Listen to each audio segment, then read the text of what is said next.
Good Morning Business, le débrief de la matinale. Le débrief de la matinale ce matin avec Gaël Slimane, avec Benahouda Abdedaï, mais avec Thibaut Auprebet. C'est la déprime clairement en France, c'est ce qui ressort de votre sondage, Gaël Slimane, sondage Odoxa, dans lequel on voit que le moral économique des Français s'effondre en juillet. On est à moins 6 points d'indice, peu importe ce qui sort des urnes dimanche. Les Français stressent économiquement pour la suite. Oui, les Français stressent parce qu'il y a des élections législatives et que ces élections législatives promettent un changement extraordinaire. Pour eux, c'est simple d'ailleurs, c'est une élection présidentielle et on peut le comprendre.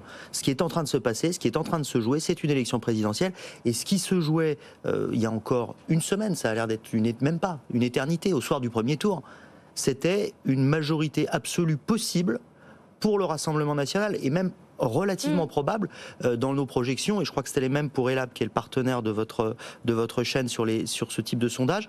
On était entre 260 et 300 députés pour le RN en projection. Là, on n'est plus là. Je vous dirais ce soir, là je ne sais pas encore ce que ça donne, mais compte tenu des 200 désistements républicains avec des candidats qui étaient qualifiés et qui disent je me retire et j'appelle mes électeurs à voter contre, c'est 40, 50 députés qui vont être perdus pour le RN, qu'ils auraient eu sinon et qu'ils n'auront pas.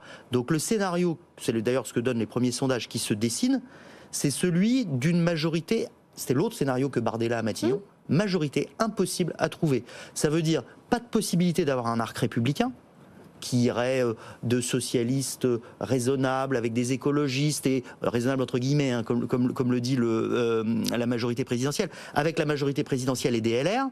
Pas de possibilité d'avoir un gouvernement RN et allié du RN avec rien n'est possible. Donc nous allons sortir probablement dimanche soir, nous allons accoucher d'une situation improbable, mais peut-être que ça regonflera le moral des Français, parce que dans notre baromètre économique, donc celui que vous évoquiez avec AJP, Challenge et BFM, on voit qu'on a une majorité de Français qui disent si le RN l'emporte, ça aura des conséquences négatives sur la situation économique de la France et sur ma propre situation personnelle. Ils sont bien plus nombreux ceux qui pensent ça que ceux qui disent que ça aura des conséquences positives, mais ils sont encore plus nombreux les Français à penser que si la majorité l'emporte, ça aura ce même type de conséquences négatives pour eux et pour le pays, et ils sont encore plus nombreux à le penser si c'est le nouveau Front Populaire qui l'emporte. Donc ils ont peur, mais ils ont moins peur avec le RN. Oui, mais ils ont peur de tout le monde. Ils ont un peu moins peur du RN, c'est-à-dire pour ça qu'il est quand même en tête dans tous les sondages et toutes les projections, mais personne... Aucun vote d'adhésion, c'est ça que vous dites? Il n'y a aucun vote d'adhésion, enfin si, il y a un vote d'adhésion pour un socle, mais la majorité des Français ne votera pas par adhésion. Et ensuite, la majorité des Français dit que ce qui va sortir des urnes, si c'est une majorité pour les uns ou pour les autres, c'est un scénario catastrophe pour eux. Donc finalement, peut-être que paradoxalement, la situation du pays ingouvernable, avec aucune majorité à trouver, est le scénario qui inquiéterait le moins nos concitoyens. Thibaut Auprebet, le scénario du gouvernement qui n'existe pas, qui n'est pas possible à constituer, la majorité impossible, c'est ce que préfèrent les marchés. Oui, absolument, mais je crois que c'est pas du tout la réalité. La réalité, c'est que ce qu'on appelle ingouvernable, c'est quelque chose qui nous force à changer nos codes. Mais à part les États-Unis, un peu le Royaume-Uni qui garde des systèmes bipartisans, tous les pays ont migré vers des systèmes à 3, 4, 5 partis et des difficultés à trouver des coalitions improbables. En Italie, si vous regardez la coalition, c'est pour un truc complètement évident. En Allemagne, ça a souvent été le cas, donc c'est quand même une norme. Je pense que c'est pas forcément un problème. Et surtout, l'adhésion à Emmanuel Macron un peu atypique avait repoussé ça. Mais c'est le sens. Donc dire c'est une anomalie dont on va revenir, c'est pas clair.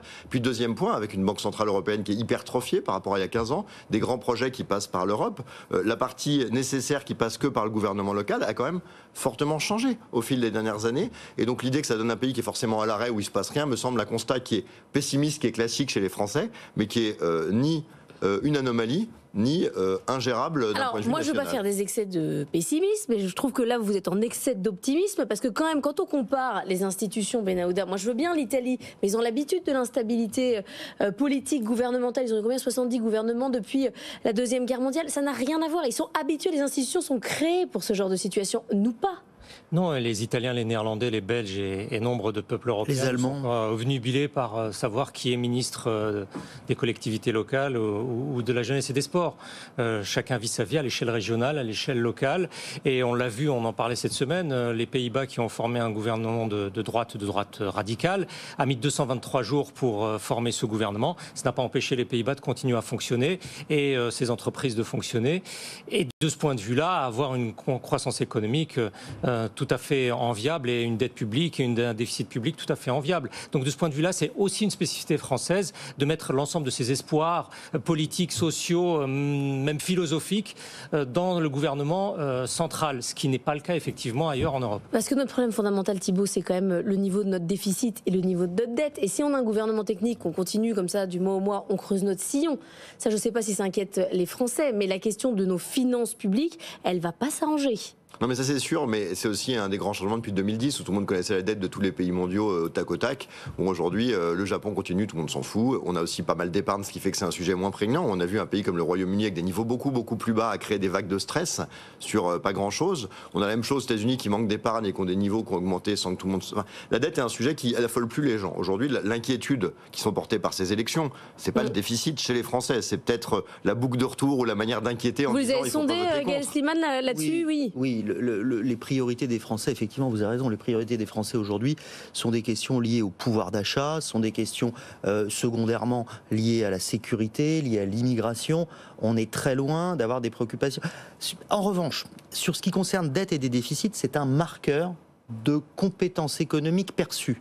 Donc ça commence à sentir très mauvais pour vous quand vous êtes au pouvoir, que vous êtes censé être le Mozart de la finance pour parler d'Emmanuel Macron, et qu'on se dit que même le Rassemblement national serait meilleur que vous sur la question de la dette et des déficits. Okay. C'est ce que nous disent les gens dans les sondages, et donc c'est un mauvais marqueur. En revanche, c'est vrai que c'est pas une préoccupation centrale. C'est le cordonnier qui est mal chaussé, quoi. Exactement.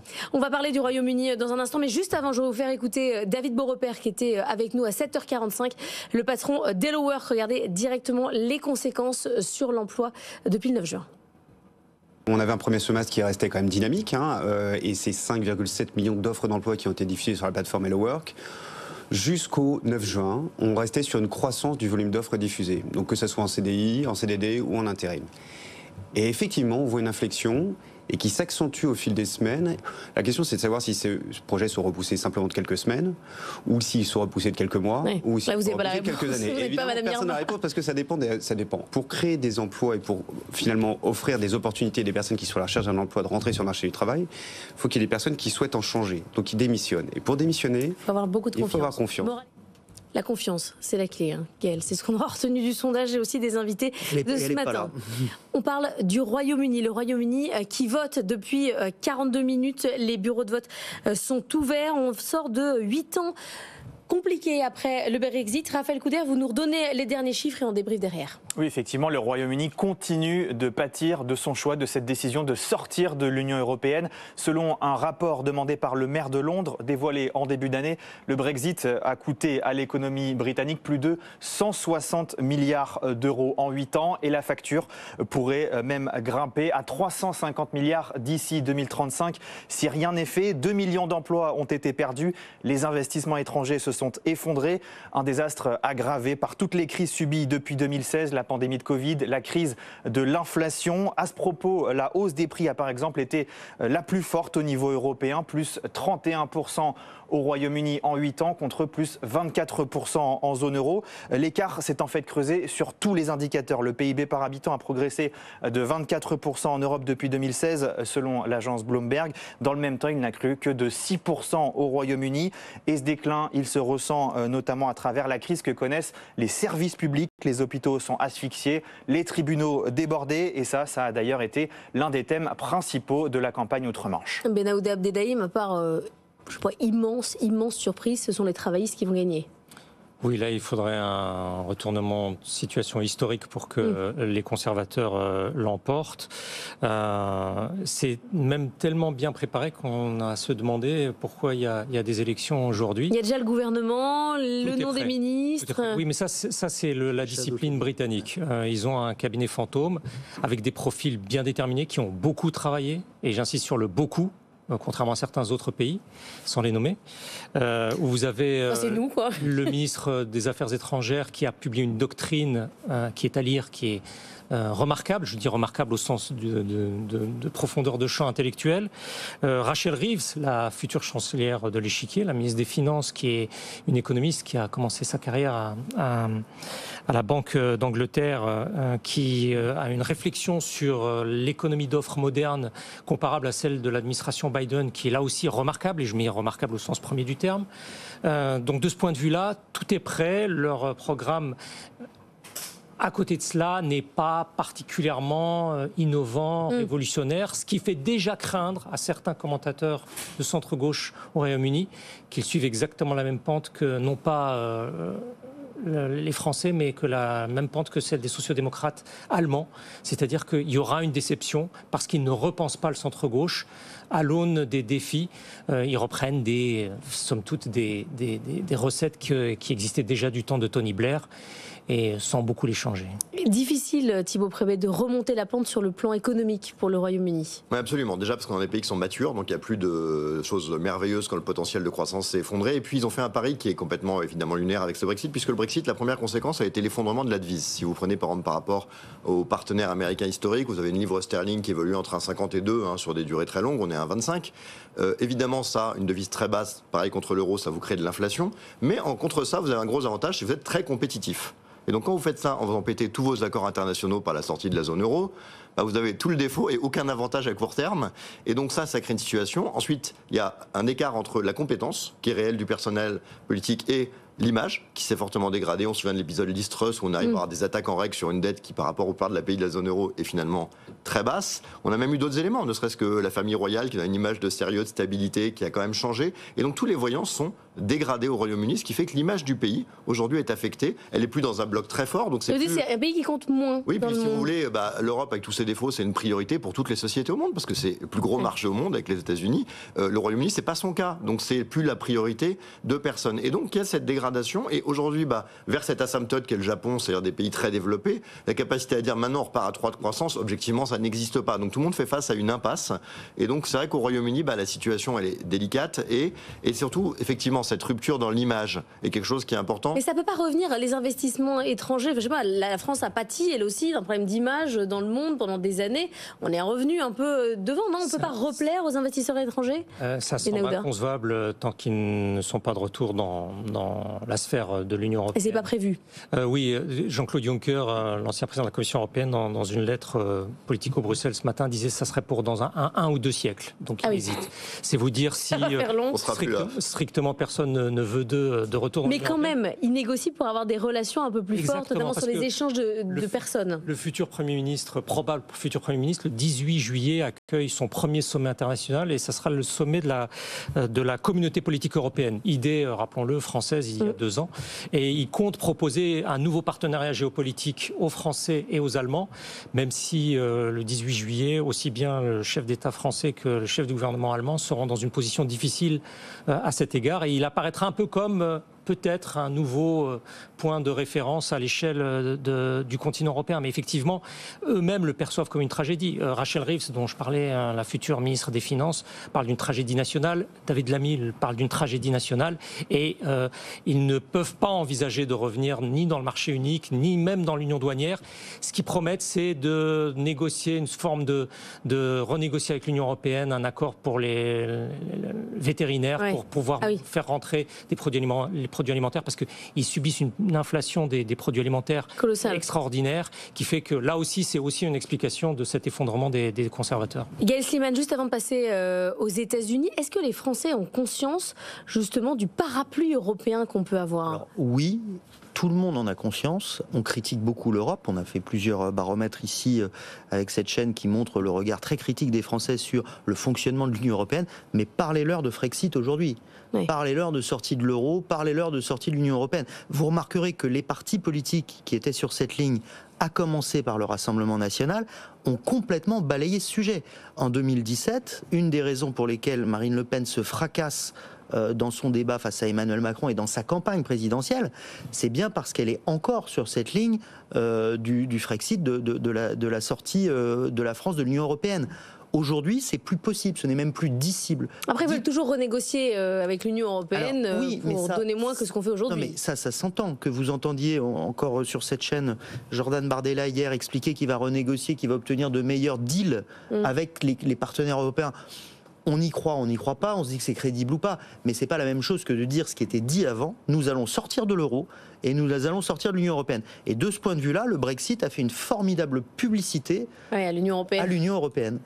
On va parler des États-Unis avec Joe Biden qui ne partira pas. Personne ne pousse vers la sortie. Je ne vais nulle part. Je reste dans la course jusqu'au bout. Ce sont ses propos, Benaouda Abdelrahim. Cette nuit, il y a eu quand même un moment important avec des démocrates. Certains dans son camp le poussent eux-mêmes vers la sortie, mais il a dit c'est non. Oui, le problème c'est que personne ne le dit frontalement et n'ose se présenter devant une caméra et dire je parle pour les... Il y a le patron de Netflix, mais c'est pas un démocrate du camp. Non, mais je parle d'un gouverneur qui voudrait prendre sa place. Parce que si c'est soit un gouverneur, soit la vice-présidente Kamala Harris. Donc de ce point de vue-là, tant qu'il n'y a pas un coup d'éclat, il reprend du poil de la bête. Encore une fois, c'est un politique qui a plus de 50 ans d'expérience. Il était sénateur sous l'administration Nixon. Donc, de ce point de vue-là, il ne lâchera pas, ni lui ni son entourage, jusqu'à la dernière minute, jusqu'à la dernière seconde. Et quand bien même on peut lui montrer l'ensemble des sondages qui montrent une tendance particulièrement défavorable à l'égard des démocrates, il va s'accrocher en se disant c'est moi qui ai les clés du trésor de guerre, c'est-à-dire les financements de la campagne, pratiquement $250 milliard.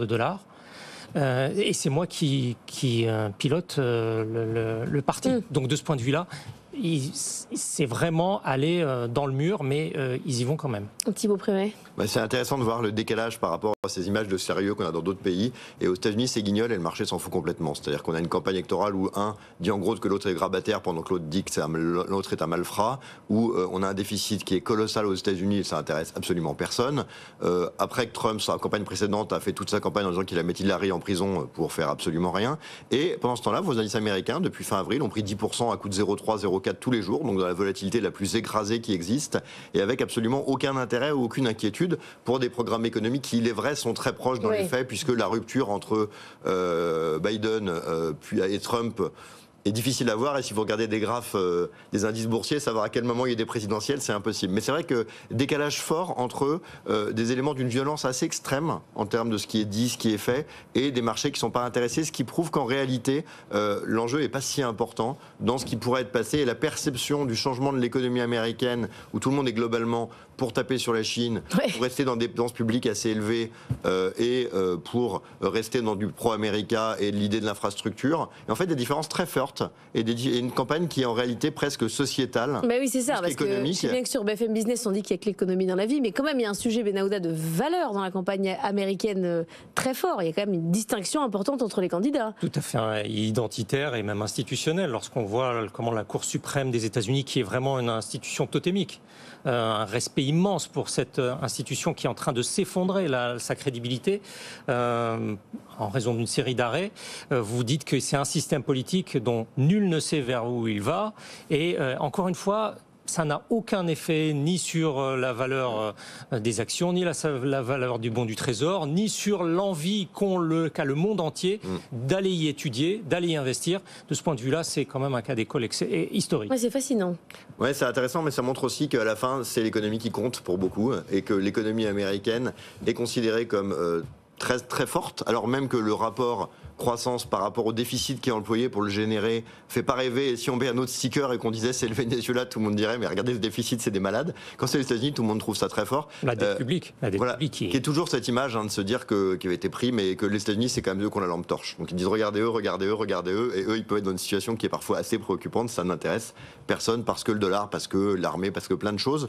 Ce qui est quand même intéressant, c'est de voir que est-ce qu'il y aura un réveil ou pas. En tout cas, il y avait une inquiétude de campagne électorale, comme il y a vu à Taïwan, comme il y a vu en Europe, et le marché américain est le seul qui a l'air totalement immunisé à ça, et ça restera un des grands enseignements, alors qu'effectivement il se joue en fond avec évidemment cette idée de voir si un président va réussir à se présenter pour des choses qu'il ne nie pas, mais on ne sait pas s'il sera condamné à temps, qui paraît quand même plus un scénario de roman qu'une réalité économique de la première puissance mondiale. Donc quelque chose d'assez étonnant, mais qui se passe devant nos yeux, mais qui laisse le monde économique et financier quand même relativement en dehors de l'équation.